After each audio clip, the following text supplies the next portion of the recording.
বিসমিল্লাহির রহমানির রহিম। হে সমস্ত জগতবাসী, আজকে আপনাদের সামনে যে আলোচনাটি নিয়ে হাজির হলাম সেটি অবশ্যই প্রত্যেকটা মানুষের বেঁচে থাকতে হলে কেউ ঋণ হয়ে যাচ্ছে, কেউ ঋণ করে দিচ্ছে, কেউ এই ধরনের বিপদে পড়ে আছে।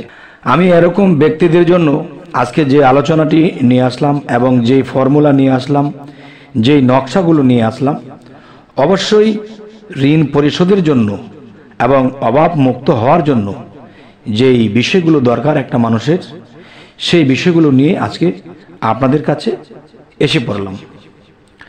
আচ্ছা, তো অবশ্যই আপনারা এই জিনিসগুলো খেয়াল করবেন এবং আপনারা বুঝে শুনে চলবেন এবং এই নিয়মগুলো পালন করলে ঋণ মুক্ত হবেন এবং অভাব মুক্ত হবেন। সচ্ছলভাবে যদি মানুষের পৃথিবীতে চলতে পারে তাহলে আল্লাহর ইবাদতটুকু করতে পারে। আর অতিরিক্ত অভাব থাকলে স্বভাব তো নষ্ট হয়, আল্লাহর পথ থেকেও আমাদের দূরে থাকতে হয়। তাই বলবো কি, হে সমস্ত জগতবাসী, অবশ্যই আমাদের এই চ্যানেলটির দিকে অবশ্যই লক্ষ্য রাখবেন এবং সাবস্ক্রাইব করে রাখবেন, পরবর্তীতে যেন আরও ভালো ভালো বিষয় আপনাদের সামনে উপস্থিত করে দিতে পারি। তবে অবশ্যই নিয়মগুলো আমি বলে দেব। সেই বিষয়গুলো হলো, দেখুন যে ঋণ আদায় ও উদ্দেশ্য হাসিলের তদবির। যদি কোনো ব্যক্তি 41 বার সূরা মুলক পাঠ করে তার ঋণ আদায়ের সুব্যবস্থা হয়ে যাবে ইনশাআল্লাহ। আচ্ছা, এবং যে কোনো নেক মাকসুদ পুরা হয়ে যাবে ইনশাআল্লাহ। আচ্ছা, আর এ সূরার নিম্নোক্ত নকশা লিখে মাদুলিতে ভরে সঙ্গে ধারণ করলে যে কোনো নতুন কার্যে সফলতা লাভ করবেন এবং নকশাটি এই অবশ্যই আপনারা খেয়াল করে দেখবেন। আর এই নকশাটি আপনি নিজে পবিত্র হবেন, সুন্দর মন নিয়ে পবিত্র হয়ে একটু উচ্চ স্থানে বসে এই কবচটি লিখবেন।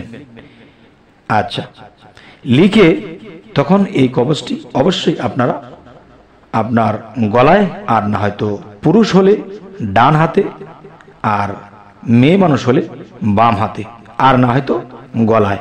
এটি যখন আপনি ব্যবহার করবেন ইনশাআল্লাহ আল্লাহর রহমত আপনার ঋণ পরিশোধ হয়ে যাবে। আচ্ছা, ঋণ পরিশোধ হওয়ার জন্য তদবির আরও কিছু বিষয় অবশ্যই জেনে রাখুন। যদি কোনো ব্যক্তি ঋণগ্রস্ত হয়ে নিম্নোক্ত সূরা ওয়াল আদিয়াতের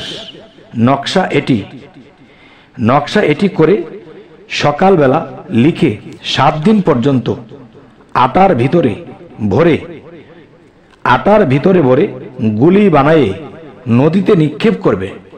আচ্ছা, নদীতে নিক্ষেপ করবেন। আচ্ছা, এরপর আসি, তবে আল্লাহর রহমতে তার ঋণ পরিশোধ হওয়ার ব্যবস্থা হয়ে যাবে ইনশাআল্লাহ। নকশাটি হলো এই।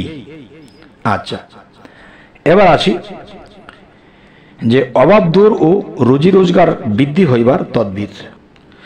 যদি কোনো ব্যক্তি সূরা ওয়াকিয়া 41 বার পাঠ করবে তবে তার অভাব দূর হবে। আচ্ছা, এবং রুজি বৃদ্ধি হবে। আর সকালে ও বিকালে একবার করে এটা পাঠ করলে তার যে কোনো সৎ উদ্দেশ্য সফল হইবে। আর প্রত্যহ রাত্রে একবার করে পাঠ করলে যাবতীয় অভাব দূর হয়ে যাবে। এ সূরা নিম্ন নকশা কাগজে লিখে মাদুলিতে ভরে সঙ্গে ধারণ করলে আল্লাহর রহমতে তার অভাব দূর হয়ে যাবে। নকশাটি হলো এই। আচ্ছা, তো এবার আসবো যে পৃথিবীতে চলাকালীন অনেক মেয়ে মানুষের অল্প বয়সে বিয়ে হয়ে যায়, আবার কারো 20-25 বৎসর পর্যন্ত হয়ে গেছে, বিয়ে শাদী হয় না, এবং কি বিয়ের ঘর আসলেও টিকে না এবং সহজে আসে না। তাহলে এমন মেয়ে সে কি করবে? তখন এই কাজটি করবেন যে সে মেয়েটি ফজরের নামাজের পরে সে বাম হাতের উপর ডান হাত রেখে তখন এই নামটি পাঠ করতে হবে, ইয়া ফাত্তাহু ইয়া ফাত্তাহু। এই নামটি যদি পাঠ করতে থাকে এবং নিয়মিত করতে থাকে, খুব তাড়াতাড়ি সুফল ফলবে এবং বিয়ে শাদী হয়ে যাবে। তবে আরো একটি কথা হলো কি, যে বিয়ে শাদী যদি হয়ে যায় তাহলে কি হবে? আপনারা গরিব মিসকিনদেরকে মাথায় হাত বুলিয়ে খাইয়ে দেবেন এবং দোয়া চেয়ে নেবেন। তবে আমাদের চ্যানেলটি অবশ্যই সাবস্ক্রাইব করে রাখবেন, পরবর্তীতে যেন আরও ভালো আলোচনা এনে দিতে পারি। সকলে ভালো থাকবেন। আল্লাহ হাফিজ।